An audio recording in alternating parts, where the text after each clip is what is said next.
Bismillahirrahmanirrahim. Assalamualaikum warahmatullahi wabarakatuh. Alhamdulillahirabbil alamin. Wassalatu wassalamu ala asrofil anbiya'i wal mursalin wa ala alihi wa sahbihi ajma'in. Rabbi shrah li sadri wa yassir li amri wahlul 'uqdatam min lisani yafqahu qawli, amma ba'du.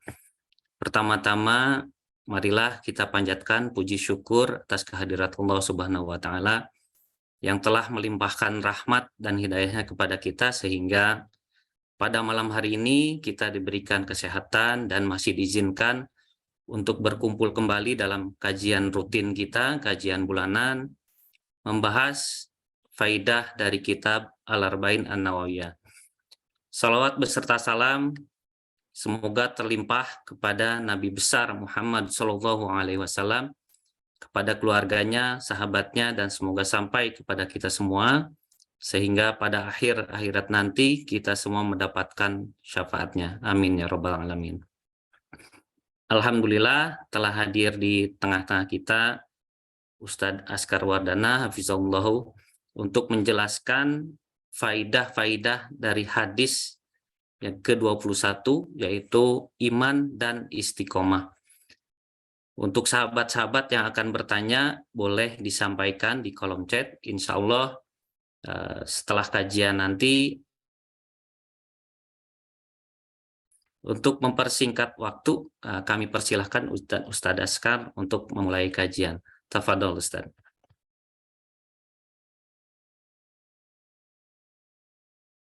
Jazakumullah khairan Kang Duli. Assalamualaikum warahmatullahi wabarakatuh. Waalaikumsalam warahmatullahi wabarakatuh. Innal hamdalillah nahmaduhu wa nasta'inuhu wa nastaghfiruh wa na'udzu billahi min syururi anfusina wa min sayyiati a'malina. Man yahdihillahu fala mudhillalah wa man yudlil fala hadiyalah. Wa asyhadu an la ilaha illallah wahdahu la syarikalah wa asyhadu anna Muhammadan abduhu wa rasuluh. Ya ayyuhalladzina amanu taqullaha ittaqullaha haqqa tuqatih wa la tamutunna illa wa antum muslimun. Ya ayuhan nasu taqu rabbakumul ladzi khalaqakum min nafsin wahidah wa khalaqa minha zawjaha wa batha minhuma rijalan katsiran wa nisaa'a wattaqullaha alladzi tasaaluna bihi wal arham innallaha kana 'alaikum raqiba. Ya ayyuhalladzina amanu taqullaha wa qulu qawlan sadida yuslih lakum a'malakum wa yaghfir lakum dzunubakum wa may yuti'illaha wa rasulahu faqad faza fawzan 'azima. Amma ba'd. Fa inna asdaqal hadithi kitabullah wa khairal huda huda Muhammad sallallahu alaihi wa alihi wasallam wa syarrul umuri muhdatsatuha wa kullu muhdatsatin bid'ah wa kullu bid'atin dhalalah wa kullu dhalalatin finnar. Ikhwani wa akhwati fid din, kaum muslimin musliman rahimani wa rahimakumullah, semoga Allah senantiasa merahmati kita sekalian. Alhamdulillah kita bersyukur di malam hari ini kita masih bisa bersua, berkumpul. Meskipun kita semua berjauhan, tapi Allah Subhanahu wa taala menyatukan kita dalam majelis ini. Mudah-mudahan Allah Subhanahu wa taala memberkahi detik demi detik yang kita habiskan untuk mempelajari agamanya, dan mudah-mudahan Allah Subhanahu wa taala memberkahi waktu kita dan sisa usia kita selalu berada dalam ketaatan dan senantiasa dalam istiqomah di atas Al-Quran dan Sunnah sesuai dengan pemahaman salaful ummah. Allahumma amin.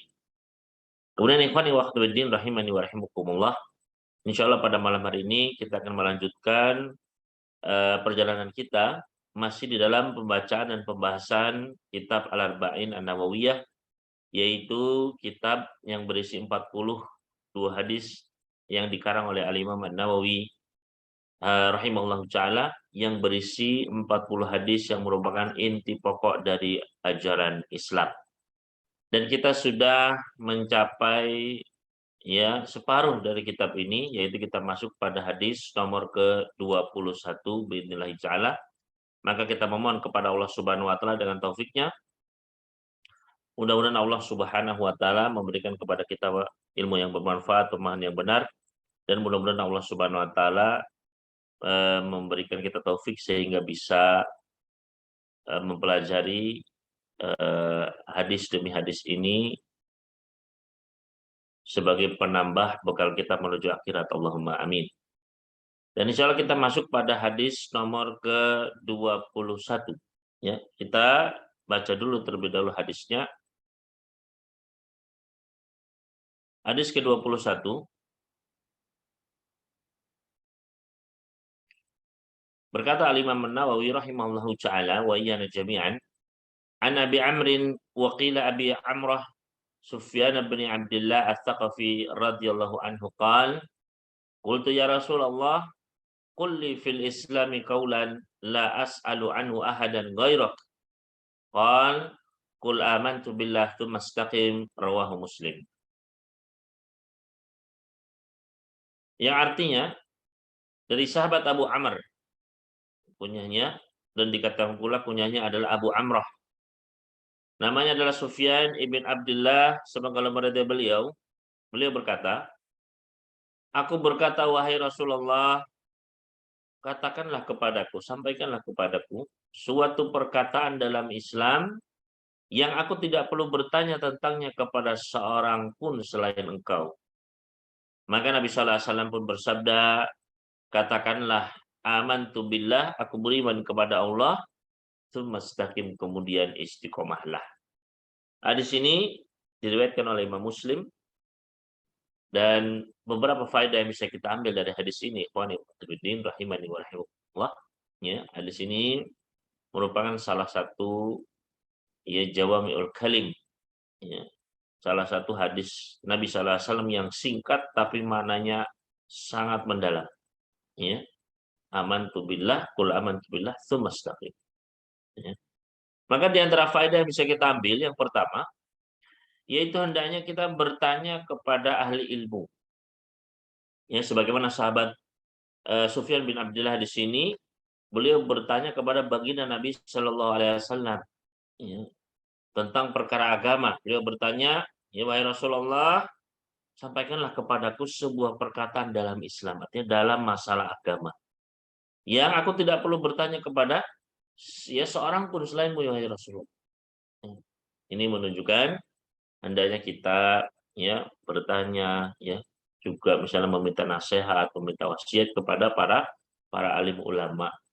Ya, sebagaimana Allah Subhanahu wa taala berfirman di dalam surat An-Nahl ayat ke-43, "Wa ma arsalna min qablika illa rijalan nuhi ilaihim fas'alu ahla dzikri in kuntum la ta'lamun."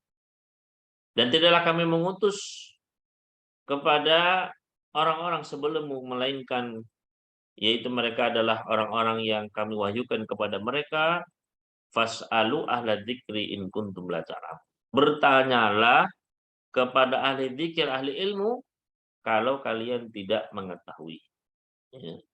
Maka ini ya pesan dari Allah Subhanahu wa taala bagi kita sekalian untuk ya bertanya kepada para alim ulama. Ya, jangan salah bertanya, karena kalau kita salah bertanya itu bisa membahayakan diri kita, bisa membahayakan dunia dan akhirat kita. Ya. Maka pastikan kita bertanya ke tempat yang benar kepada para ulama. Ya. Kemudian selanjutnya, faedah yang kedua, yaitu kewajiban pertama bagi seorang manusia adalah beriman kepada Allah dan hendaknya dia ikrarkan itu. Jadi ini kewajiban yang pertama. Makanya Nabi sallallahu alaihi wasallam tadi berkata, "Qul amantu billah tsumma istaqim." Katakanlah aku beriman kepada Allah kemudian istiqomah. Maka yang pertama apa? Iman dulu kepada Allah Subhanahu wa taala. Ini sebagaimana kisah ketika Rasul sallallahu alaihi wasallam mengutus sahabat Muadz bin Jabal radhiyallahu ta'ala anhu ke Yaman. Maka Nabi sallallahu alaihi wasallam pesan kepada sahabat Muadz, "Ya Muadz, innaka sata'ti qauman ahla kitab." Wahai Muadz, kamu akan mendatangi suatu kaum yang mereka itu ahli kitab. Kalau kamu sudah mendatangi mereka, maka fad'uhum ila ayyashhadu an la ilaha illallah wa anna Muhammadar Rasulullah. Maka yang pertama kali kamu dakwahkan kepada mereka agar mereka bersyahadat, mengucapkan syahadat, mengikrarkan syahadat bahwa tidak ada ilah yang berhak disembah kecuali Allah dan bahwasanya Muhammad adalah utusan Allah. Maka ini kewajiban pertama, ikhwan fillah rahimani wa rahimakumullah. Ya. Dan inilah pendapat dan keyakinan Ahlus Sunnah wal Jamaah, kewajiban pertama adalah beriman kepada Allah, mentauhidkan Allah, bersyahadat mengikrarkannya. Ya. Karena ada ya golongan-golongan yang mengatakan yang pertama kali kewajiban pertama adalah berpikir, ya, memikirkan, ya, bahwasanya Allah itu ada dan seterusnya. Maka seperti hal ini adalah bukan kewajiban pertama, ya. Karena manusia secara fitrah sudah mengetahui dia memiliki satu Tuhan, ya, yang menciptakannya, yang memberi rezeki. Dia melihat semua alam ini, tanda-tanda kebesaran Allah di mana-mana sudah, ya. Maka secara fitrah seorang hamba itu tahu dia itu memiliki Allah sebagai Rabb-nya, sebagai Tuhannya yang harus dia sembah. Ya. Maka kewajiban pertama itu adalah syahadat. Ya. Ya. Makanya kalau ada orang, ya, orang non Muslim, ya, dia mau kita ajak, pokoknya yang penting syahadat dulu saja. Ya. Mau bersyahadat di hadapan kita, itu sudah ya alhamdulillah.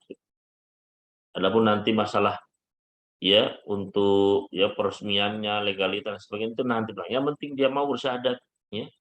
Sehingga kalau nanti ada kejadian misalnya tiba-tiba dia meninggal, ya, dia sudah bersyahadat, sudah selamat, sudah kita pun mendapatkan pahala yang besar. Ya. Sebagaimana Nabi SAW pernah menjenguk anak Yahudi, ya, seorang anak kecil Yahudi. Ya. Maka Nabi SAW menjenguknya. Kemudian Nabi SAW pun mengajak dia, wahai anak, ayo ucapkan, ya, ucapkan la ilaha illallah, disuruh bersyahadat. Ya. Maka sang anak pun melihat ke ayahnya, artinya meminta persetujuan ayahnya. Ayahnya pun menyetujui, ati Abul Qasim, taatilah Abul Qasim. Ya, taatilah Nabi Muhammad SAW. Maka anak tersebut pun bersyahadat, ya, setelah itu meninggal. Ya, subhanallah, setelah itu meninggal. Maka Nabi SAW pun gembira. Beliau pun mengucapkan alhamdulillah anjahu minan nar. Alhamdulillah segala pujanya bagi Allah yang telah menyelamatkannya dari api neraka. Ya. Jadi ini kewajiban pertama, dan kewajiban terakhir pun adalah apa? Beriman kepada Allah. Ya, la ilaha illallah, mentauhidkan Allah. Makanya kata Nabi sallallahu alaihi wasallam, "Man kana akhir kalamih la ilaha illallah", barang siapa yang ucapan akhirnya adalah la ilaha illallah, maka dia akan masuk ke dalam surga. Ya. Maka ini faedah yang kedua, kewajiban pertama yang bagi seorang hamba adalah beriman kepada Allah Subhanahu wa taala. Qul amantu billah. Ya. Ucapkanlah, ikrarkanlah, saya beriman kepada Allah. Kemudian faedah selanjutnya, faedah yang ketiga adalah ucapan merupakan bagian dari iman. Ya, ucapan itu adalah bagian dari keimanan. Ini keyakinan Ahlussunnah wal Jamaah. Artinya kita meyakini iman itu bukannya di dalam hati. Ya, karena ada orang-orang Murji'ah yang meyakini iman itu adalah di dalam hati saja. Dan semua orang sama. Imannya itu sama. Ya. Maka Ahlussunnah wal Jamaah kita meyakini bahwasanya iman itu bukan hanya keyakinan di hati, tapi juga ucapan dan juga perbuatan anggota badan itu juga bagian dari iman. Ya. Sebagaimana Nabi sallallahu alaihi wasallam mengisyaratkan di dalam hadis yang sahih diriwayatkan Imam Bukhari, ya, di dalam Al-Adab al-Mufrad dan yang lainnya, kata Nabi sallallahu alaihi wasallam, al-imanu bid'un wa sittuna wa bid'un wa sab'una syu'batan. Iman itu ada 60 atau 70 lebih cabangnya. Afdaluha la ilaha qaulu la ilaha illallah, yang paling utama, ya, cabang utamanya adalah apa? Ucapan, ya, la ilaha illallah. Wa adnaha, cabang yang paling rendah adalah imatatul adza anit thoriq, menyingkirkan gangguan dari jalanan.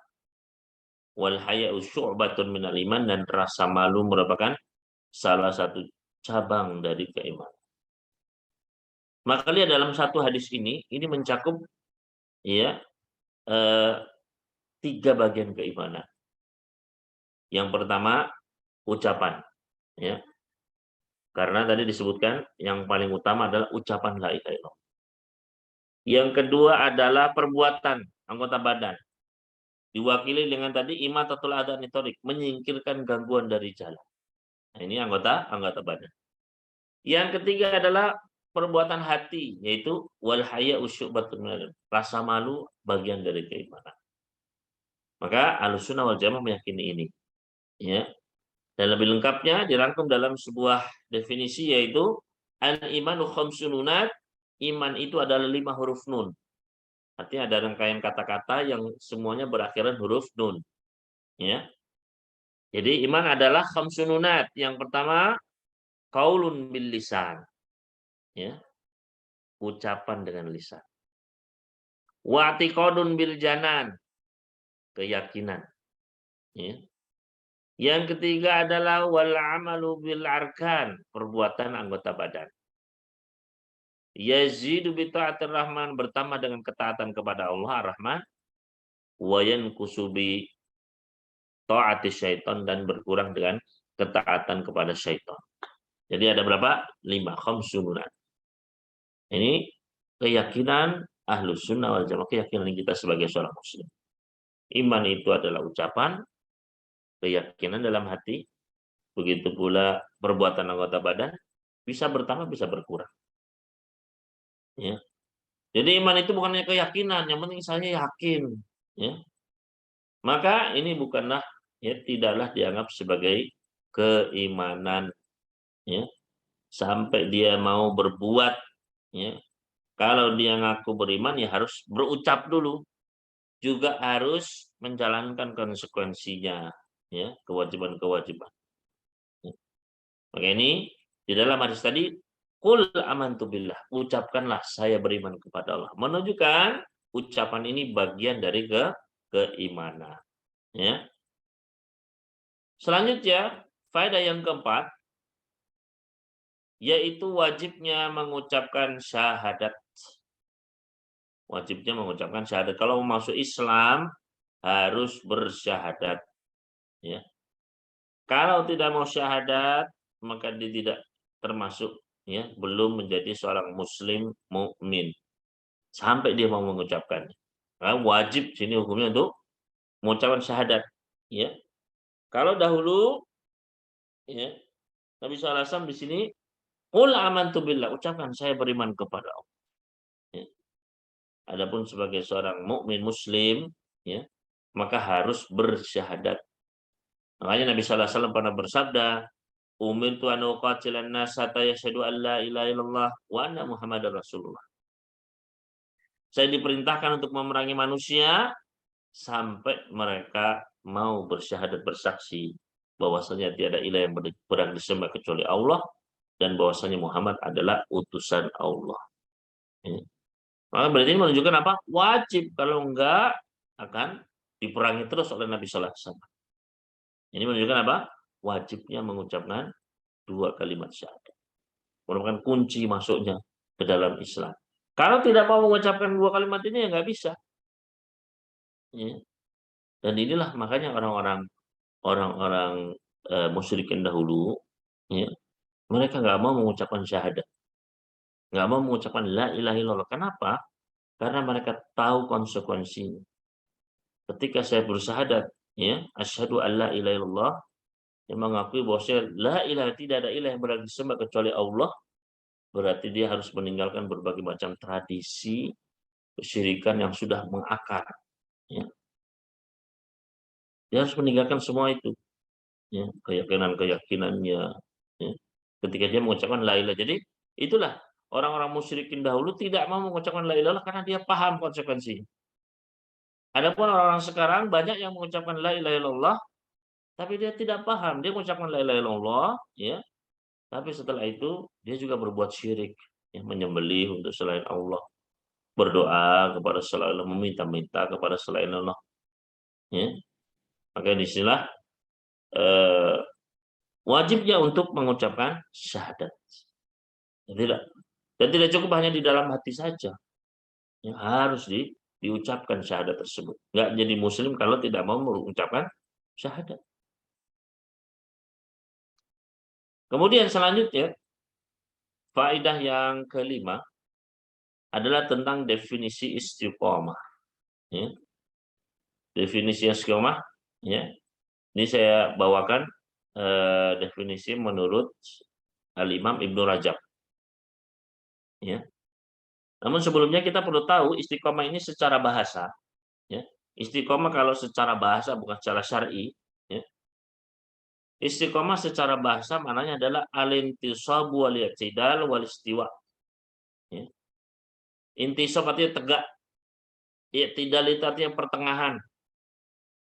Istiwa artinya lurus. Nah, istiqomah itu mengandung tiga hal ini. Ya.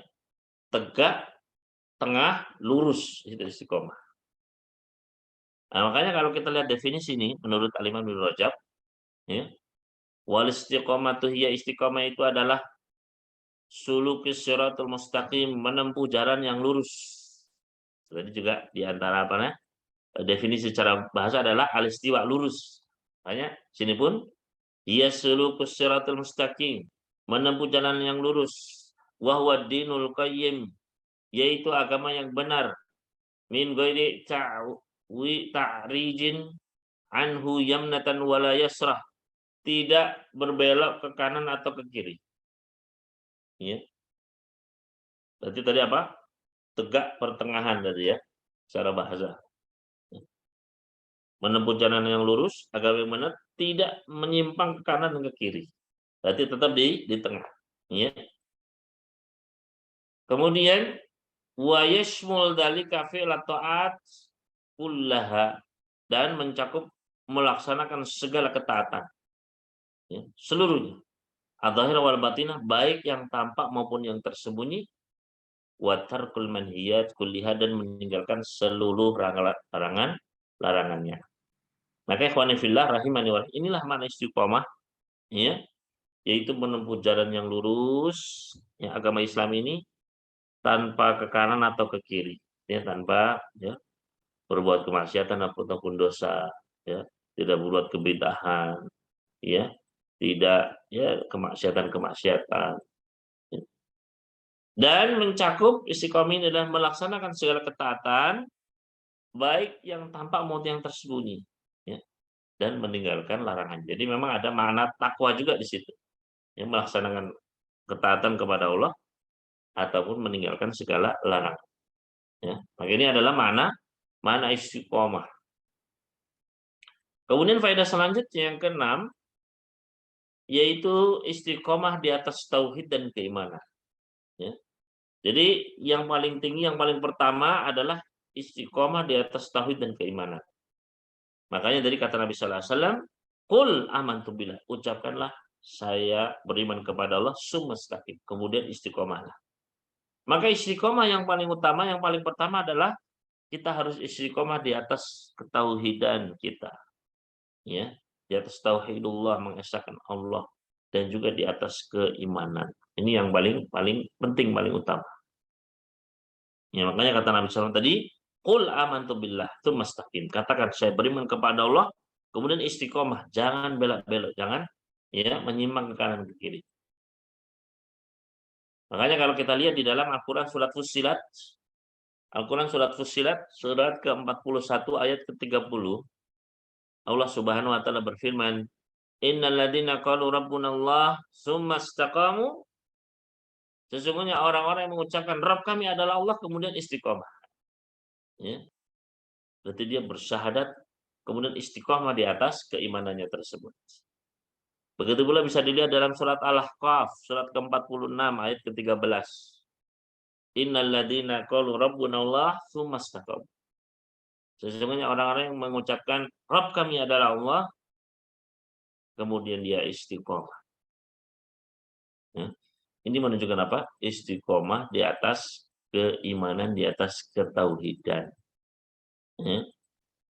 Berkata Imam At-Tabari di dalam tafsir beliau, yaqulu ta'ala dzikruhu, Allah Subhanahu wa taala berfirman, innal ladzina qalu rabbunallah, sesungguhnya orang-orang yang mengatakan Rabb kami adalah Allah, alladzi la ilaha ghairuh, kata beliau, yang tidak ada ilah berhak disembah kecuali Dia.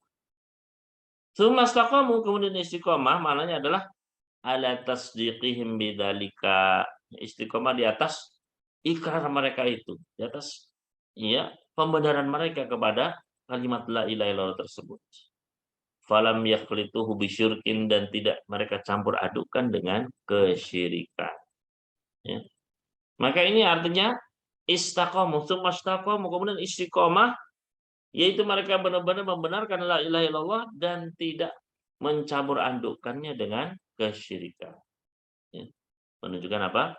Istiqomah di atas tauhid, di atas keimanan. Jangan sampai syirik, ya. Jangan sampai dia mengucapkan la ilaha illallah, ya, dia sholat, ya, tapi ternyata selesai sholat dia pergi ke pohon keramat, ya, minta kepada jin-jin, ya, menyembelih untuk selain Allah, ya, dan lain sebagainya. Nah, berarti nggak istiqomah, karena dia tidak istiqomah di atas apa? Di atas tauhid, di atas keimanannya. Malah ya mencari tandingan-tandingan selain Allah. Kemudian berkata Imam Al-Baghawi di dalam tafsir beliau ketika menafsirkan ayat tadi, innal ladzina qalu rabbuna Allah tsumma istaqamu, orang-orang yang mengucapkan ya Rabb kami adalah Allah, kemudian mereka istiqamah. Su'ila Abu Bakr As-Siddiq radhiyallahu ta'ala anhu. Abu Bakar pernah ditanya, ya, anil istiqamah, tentang mana istiqamah. Istiqamah itu apa sih, wahai Abu Bakar As-Siddiq? Maka Abu Bakar As-Siddiq pun berkata, alla tusyrik billahi syai'a. Istiqamah itu maknanya kamu tidak mempersekutukan Allah dengan sesuatu apapun. Ya. Itu inti istiqamah. Ya. Ketika dia mengatakan Rabb kami adalah Allah, satu-satunya saja. Asyhadu alla ilaha illallah. Ya. Dan tidak mencampur adukannya dengan asyirku billah. Ya. Tidak mempersekutukan Allah Subhanahu wa taala. Nah, ini harus kita pertahankan, ya. Karena keimanan itu pasti akan diuji. Ya. Keimanan seseorang itu diuji oleh Allah Subhanahu wa taala. Makanya Allah berfirman dalam surat Al-Ankabut surat ke-29 ayat kedua, ayat ketiga. Allah Subhanahu wa taala berfirman, ahasiban nasu ayyutraku ayyaqulu amanna wa hum la yuftanun. Apakah manusia itu mengira bahwasanya mereka yang ditinggalkan begitu saja setelah mengucapkan amanah, saya beriman, ya. Wa hum la yuftanun, dan mereka kemudian ya menyangka tidak akan diuji lagi. Walaqad fatanna alladziina min qablihim, dan sesungguhnya kami telah menguji orang-orang sebelum mereka. Fala ya'lamannallahu alladziina shadaqu wa la ya'lamannal kadzibin, ya, agar Allah mengetahui, ya, atau Allah, ya, mengetahui orang-orang yang benar dan orang-orang yang dusta. Allah Subhanahu Maha tahu, ya. Allah tahu mana yang ya dusta, mana yang jujur, ya. Namun Allah Subhanahu wa taala dengan hikmahnya ingin menguji manusia, ya, biar benar-benar dia sendiri ya bisa menampakkan ya keimanannya sebenarnya seperti apa. Apakah cuma di lisan saja atau benar-benar ya baik dalam hati maupun di dalam perbuatannya semuanya sama, ya. Maka ini ikhwani wa akhwati fiddin rahimani wa rahimakumullah, ini faedah yang keenam, itu hendaknya kita istiqomah di atas tauhid dan keimanan. Kemudian selanjutnya faedah yang ketujuh, ya, yaitu hendaknya kita istiqomah di atas kewajiban-kewajiban. Ya, setelah kita istiqomah di atas iman, di atas tauhid, ya, menjauhi segala bentuk kesyirikan, maka selanjutnya adalah kita juga harus istiqomah di atas al-wajibat, ya, kewajiban-kewajiban. Al-Imam Al-Baghawi ketika menafsirkan summa istaqamu, ya, kata beliau, qala Aliyyun radhiyallahu anhu. Ali radhiyallahu anhu berkata, addul faraid, mananya istiqomahlah adalah kerjakanlah kewajiban-kewajiban yang fardu. Ya. Berkata Ibnu Abbas, istaqimu ala ada'il farad, yaitu istiqomahlah dalam mengerjakan kewajiban-kewajiban. Ini menunjukkan setelah kita mengucapkan asyhadu alla ilaha illallah, selanjutnya adalah tugas kita mengerjakan kewajiban-kewajiban. Ya. Sebagaimana dari kata Ibnu Abbas, ya istaqamu ala ada'il farad, yaitu mereka adalah istiqomah dalam mengerjakan kewajiban-kewajiban. Ya.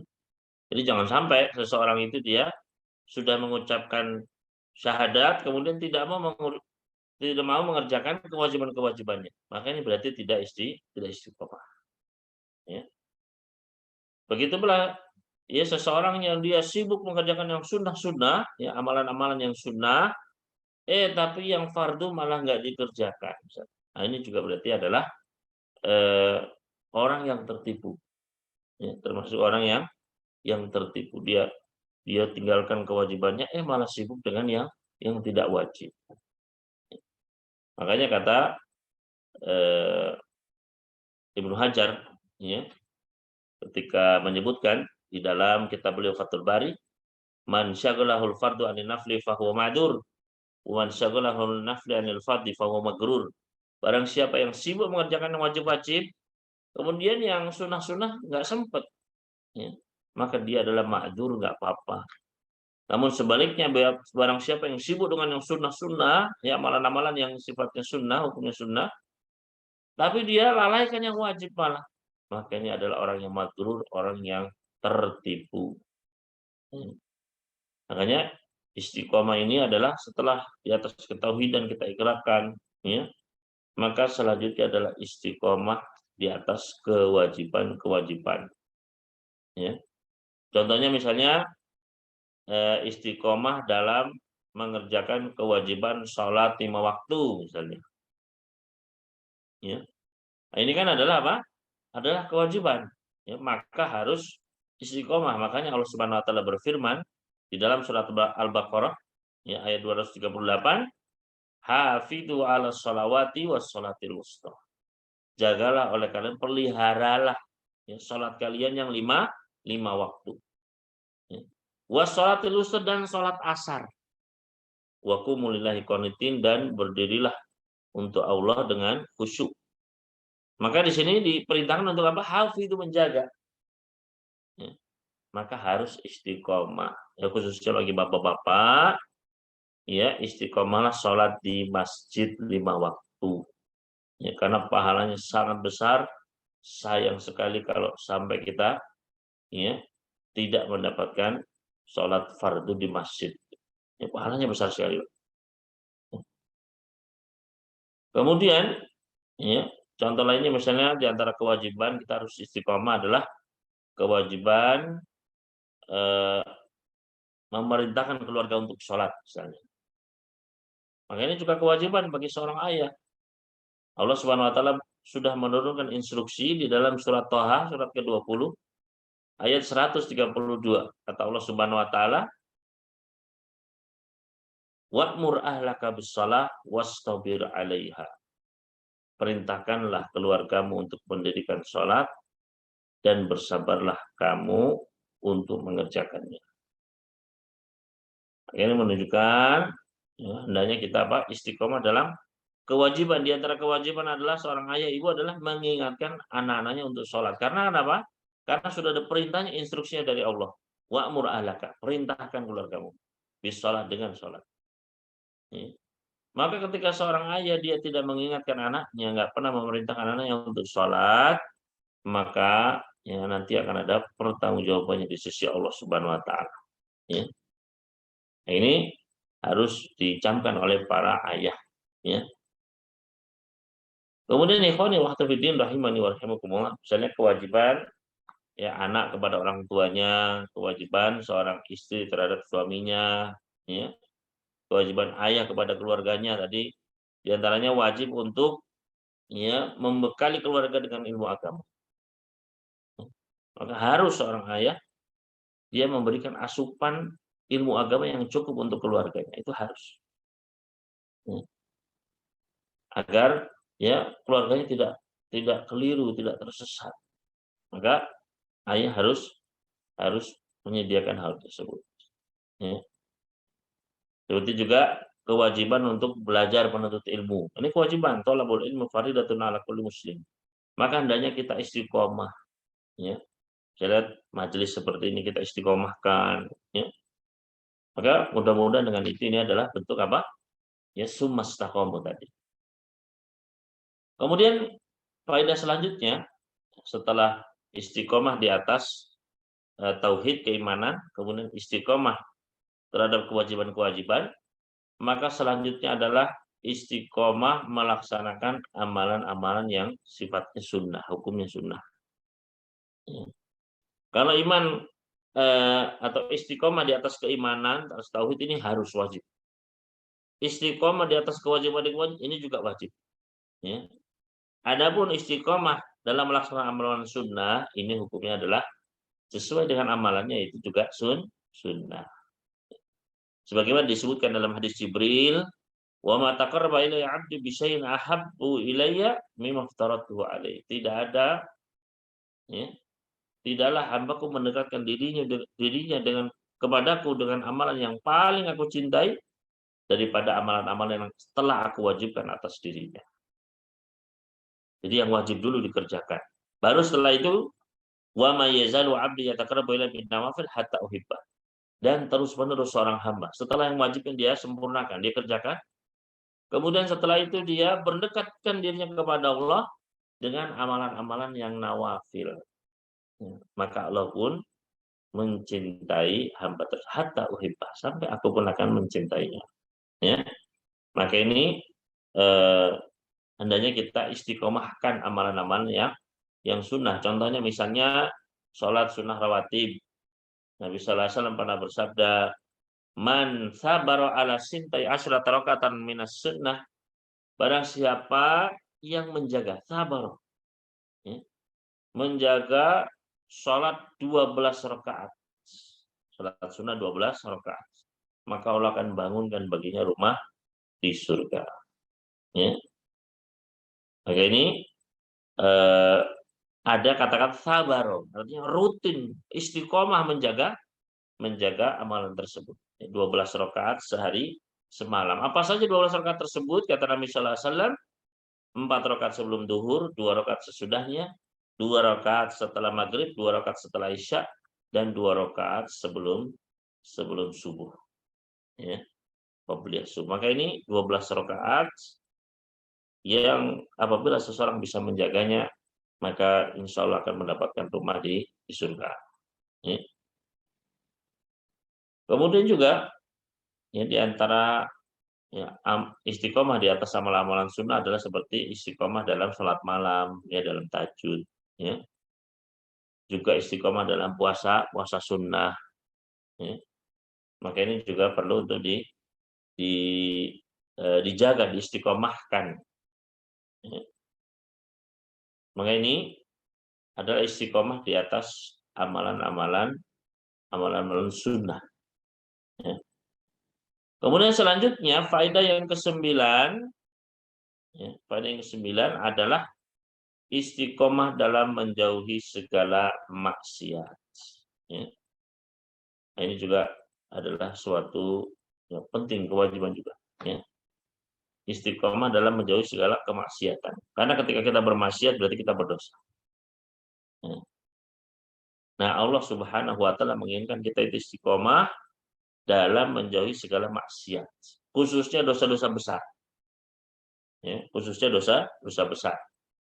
Sebagaimana Allah firmankan dalam surat An-Nisa ayat ke-31.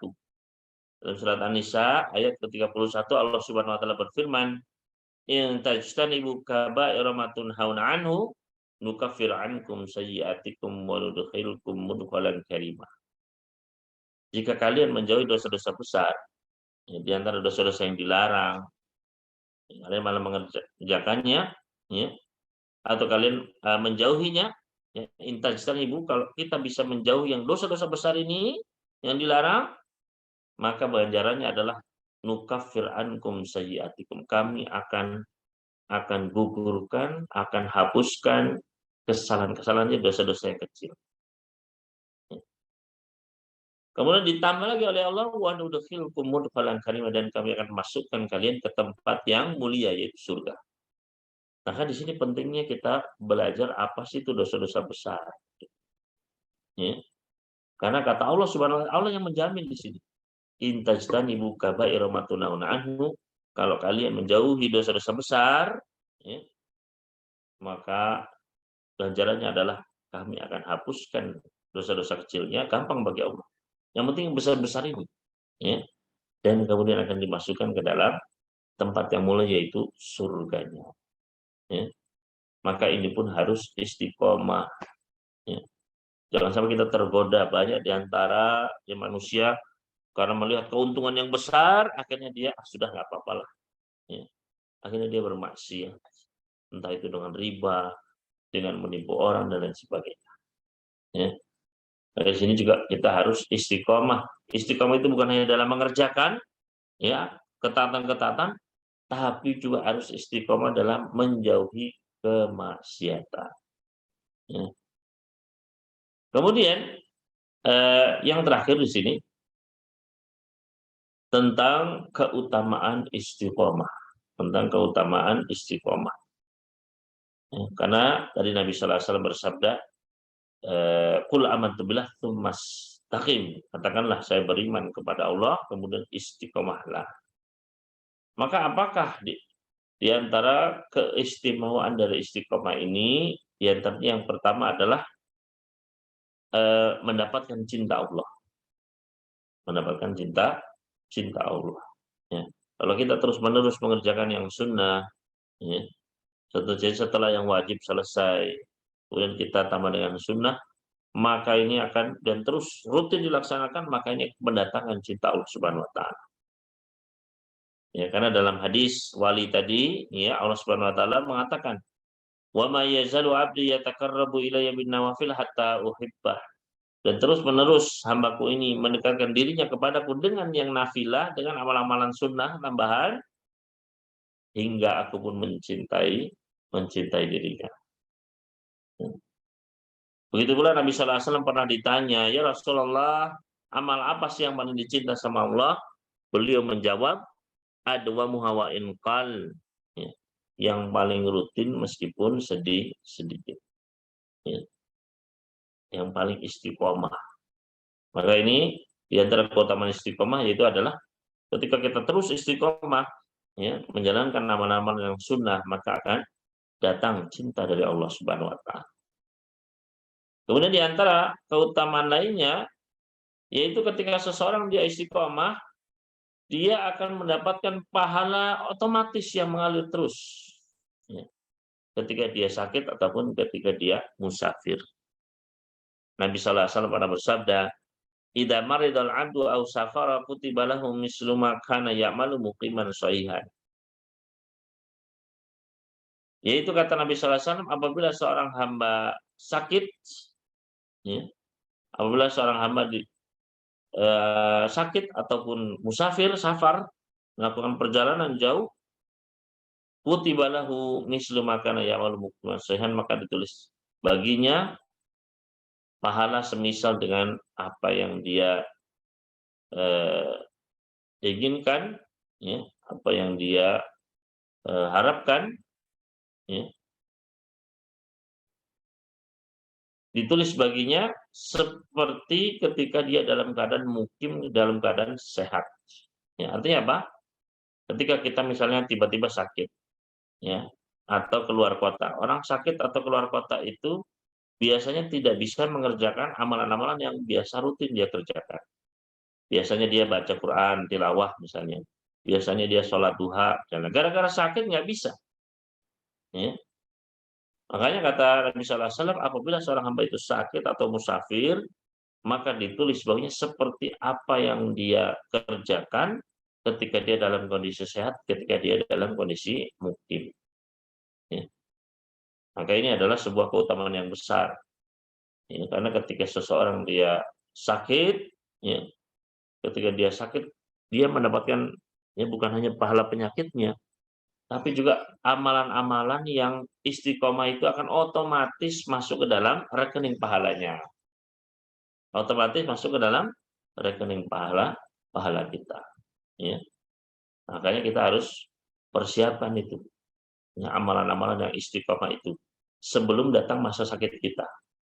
Ya, karena ya apalagi sekarang musim virus, kita nggak tahu ya penyakit itu bisa datang kapan dan di mana saja. Semoga Allah menjaga kita. Ya.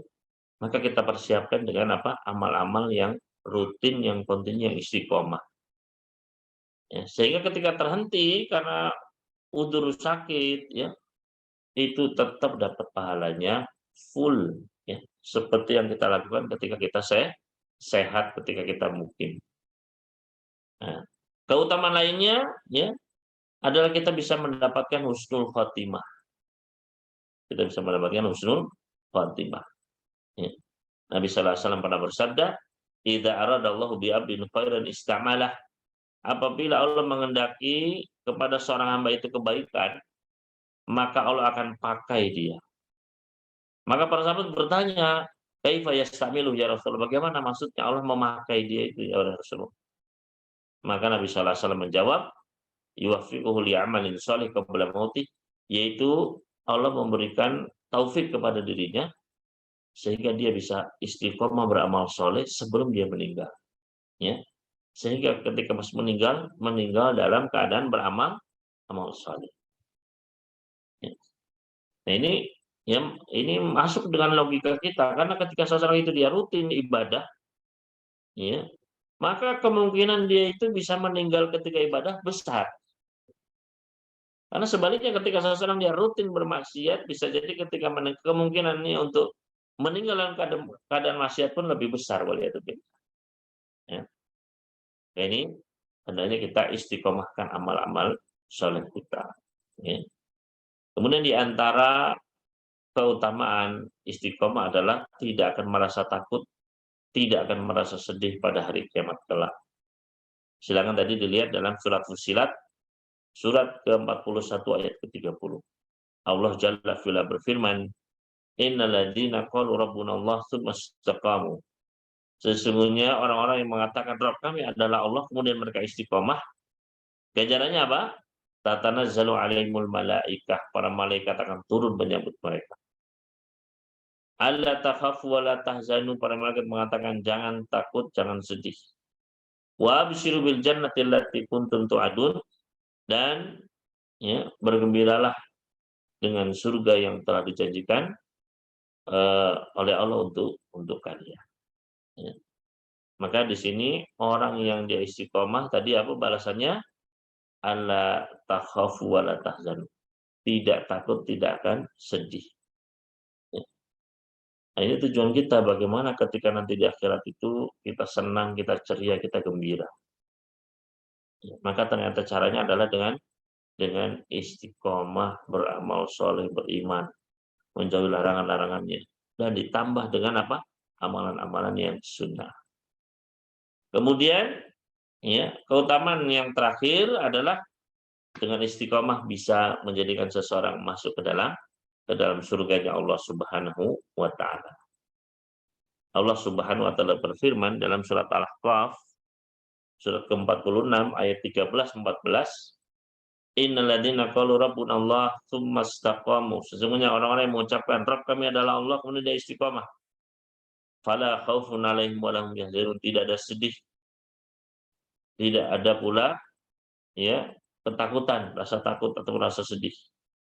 Ulaika ashabul jannah, mereka adalah para penghuni surga, khalidina fiha, mereka kekal di dalamnya, jazaa'an bima kanu ya'malun, sebagai ganjaran balasan atas apa-apa yang telah mereka kerjakan. Ya. Maka ikhwani waktu fiddin rahimani wa rahimakumullah, ini adalah di antara ya keutamaan istiqomah dan masih banyak keutamaan-keutamaan lainnya dari istiqomah ini. Ya. Dan ini adalah sebagai faedah terakhir yang kita bisa ambil ya dari hadis yang kita malam ini kita bahas ya. Dan juga yang penting kita ketahui adalah bagaimana sih kiat biar bisa istiqomah itu bagaimana. Ya. Maka di antara kiat agar kita bisa istiqomah, yang pertama adalah tentu saja harus niat yang ikhlas. Yang kedua adalah terus berdoa kepada Allah Subhanahu wa taala agar istiqomah. Makanya di antara doa yang sering dibaca Nabi adalah ya muqallibal qulub tsabbit qalbi ala dinik. Wahai zat yang mau bolak-balikan hati, tetapkanlah hatiku di atas agama. Ya. Yang ketiga yang bisa mendukung istiqomah adalah ilmu. Ya. Dengan kita semakin mengilmui, maka ini akan membantu kita untuk istiqomah. Ya. Tahu nanti akan dapat pahala ini, maka kita pun akan semangat untuk menjaga dan merutinkan amalan tersebut. Kemudian yang juga kiat lainnya agar kita istiqomah adalah mencari teman-teman yang solih. Karena kalau kita lihat teman kita misalnya istiqomah, dia ya membaca Al-Quran, maka kita pun akan ikut tertarik. Dia istiqomah berpuasa, kita pun akan ikut terbawa. Ya. Dan juga di antara kiat yang penting agar kita bisa istiqomah adalah hendaknya kita merasa takut amalan-amalan kita jangan-jangan tidak diterima. Ya. Maka ini juga penting, ya.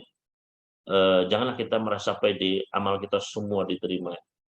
Justru kita harus khawatir jangan-jangan amalan kita ada yang tidak diterima. Maka di situ kita akan semakin bersemangat untuk memperbaiki diri, ya, memperbaiki niat kita.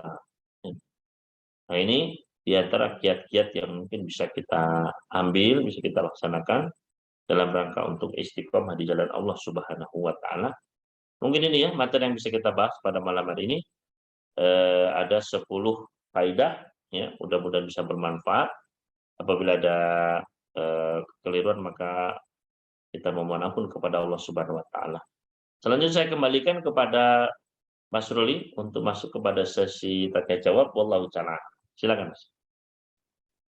Jazakallah khairan katsir atas penjelasan Ustaz. Ya. Ini sudah ada 2 pertanyaan Ustaz yang masuk. Yang Ini pertama silakan. saya bacakan. Pak Ustadz, saya pernah mendengar bahwa Allah menyukai amalan yang sedikit namun terus-menerus. Apakah ini benar, Ustadz? Iya. Terima kasih atas pertanyaannya. Ya. Jawabnya adalah benar. Nabi sallallahu alaihi wasallam pernah ditanya, ya, ya Rasulullah ayu amal ahabbu ilallah. Wahai Rasulullah, amal apa sih yang paling dicinta sama Allah? Maka Nabi sallallahu alaihi wasallam pun menjawab adwa muhawain qal, amalan yang paling dicinta sama Allah adalah yang paling rutin, yang paling kontinu, paling istiqomah meskipun sedikit. Ya. Maka yang kita garis bawah di sini bukan sedikitnya tapi yang istiqomahnya ini. Ya. Yang terus, ya, rutin, kontinu, maka itu yang paling dicinta. Kenapa paling disenangi sama Allah? Ya, apa rahasianya? Para ulama menjelaskan karena amalan yang rutin, kontinu itu istiqomah itu lebih dekat kepada keikhlasan. Ya, lebih dekat kepada keikhlasan. Ya. Nah, ini sebabnya kenapa amalan yang tersembunyi itu memang lebih dicinta sama Allah Subhanahu wa taala karena lebih dekat pada keikhlasan. Wallahu ta'ala. Terima kasih, Ustadz. Pertanyaan Iya. kedua, Baik. Assalamualaikum, Pak Ustadz. Waalaikumsalam warahmatullahi. Bagaimana cara kita untuk memohon ampun kepada Allah jika pernah melakukan dosa besar? Iya. Terima kasih pertanyaannya. Eh, Ketika kita melakukan dosa besar, ya, maka untuk menghapusnya itu membutuhkan sebuah penghapus khusus. Ya.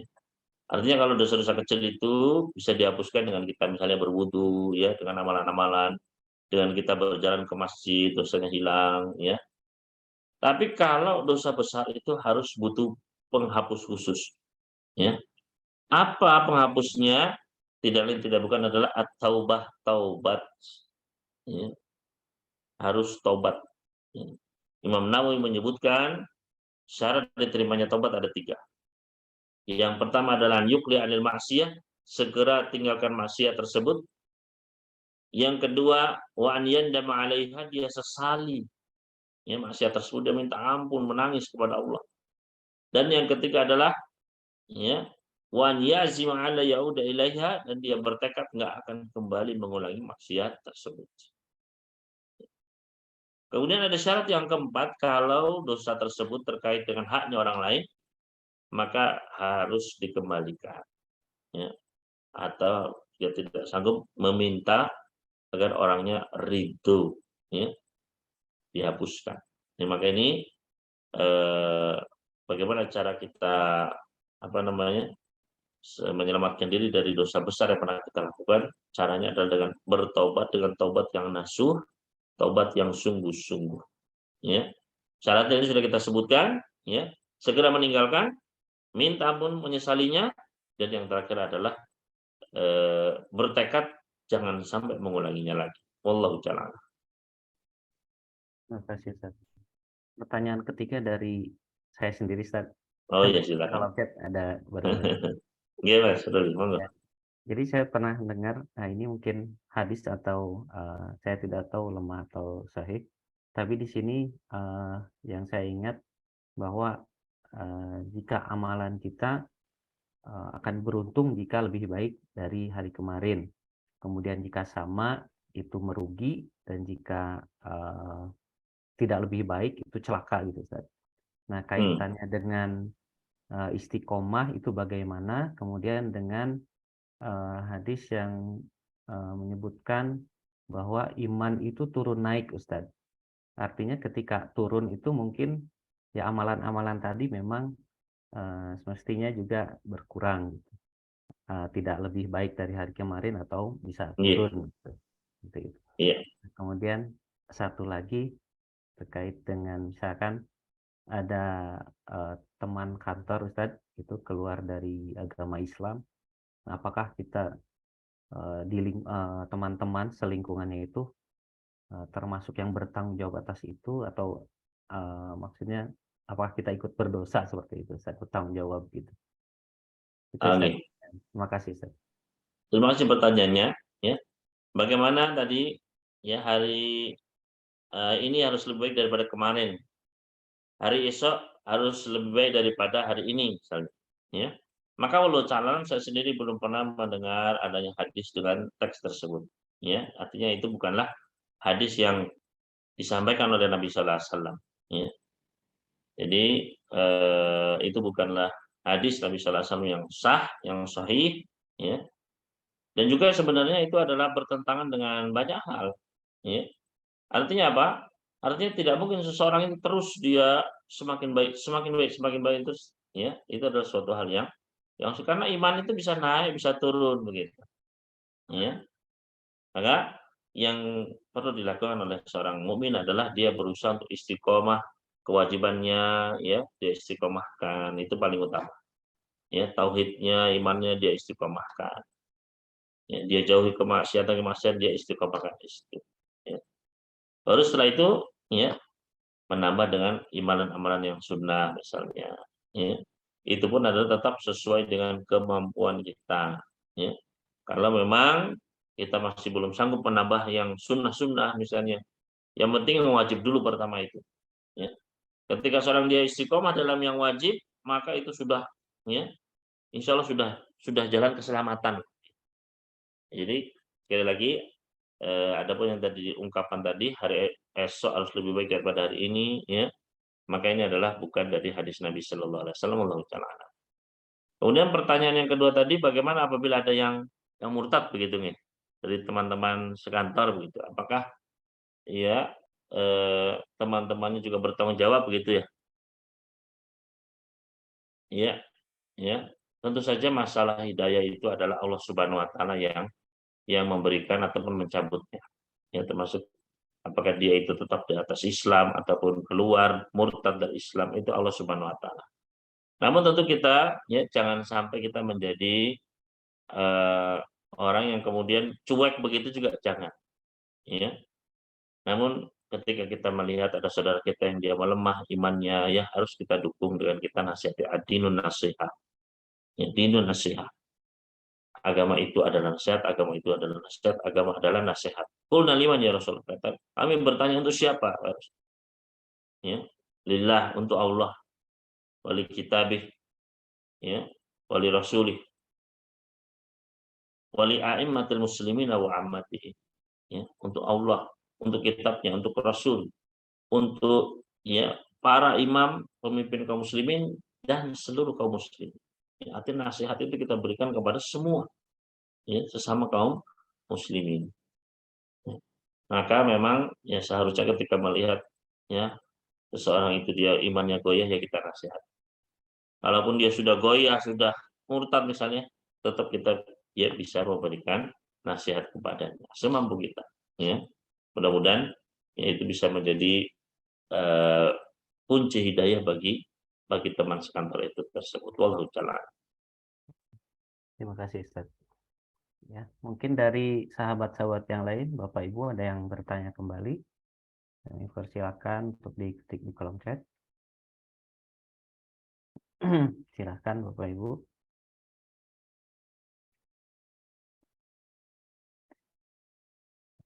Sepertinya sudah tidak ada lagi Ustadz yang bertanya. Yeah. Ya.